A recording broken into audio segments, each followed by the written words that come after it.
వాల్మీకి రామాయణంలో లేదు గాని ఒక చోట ఒక మాట అంటారు. రామరావణ యుద్ధం ప్రారంభమయ్యే ముందు గ్రద్దలు సమావేశం పెట్టుకున్నాయి.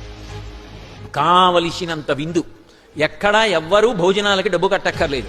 కాబట్టి ఉపనయనాలు వివాహాలు ఉన్నవాళ్ళు చక్కగా చేసేసుకోండి. కానీ ఒక్కటి మాత్రం నియమం పెట్టుకుందాం.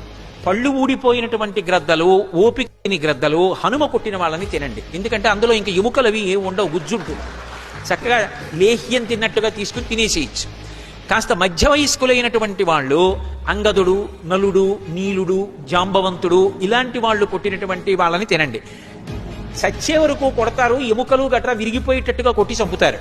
కాబట్టి మధ్య వయస్కులకి పెద్ద ఇబ్బంది ఉండదు, తినచ్చు. అందుకని వాళ్ళు తినండి. ఇంకా యువకులైనటువంటి గ్రద్దలు ఉంటారు, వాళ్ళు మాత్రం బాగా యువకులైనటువంటి వాళ్ళు ఉన్నారు ఆ యుద్ధానికి రామచంద్రమూర్తితో వచ్చినటువంటి వానరాల్లో. అటువంటి వాళ్ళు ఎవరిని చంపారో వాళ్ళు ప్రాణం పోయేటట్టుగా మర్మస్థానం మీద కొట్టి వదిలేస్తారు. వాళ్ళని తినడానికి దంతపుష్టి ఉండాలి. యువకులైనటువంటి గ్రద్దలు తినండి. రాముడు చంపిన రాక్షసులు ఉంటారు, ఎవ్వరూ తినకండి. రాముడు చంపిన రాక్షసుల్ని సాయంకాలం పట్టుకొచ్చి అక్కడ పెట్టండి, అందరం కళ్ళకద్దుకు తిందాం ప్రసాదం అని గ్రద్దలు తీర్మానించడం. అయితే ఒకటిది వాల్మీకి రామాయణం కాదు సుమండి, ఎవరో సంతోష ప్రకటనానికంటే రామరావణ యుద్ధంలో ఎవరెవరి యుద్ధశక్తి ఎలా ఉంటుందన్నదాన్ని ఆవిష్కరించడానికి చెప్పినటువంటి విశేషం అంతే.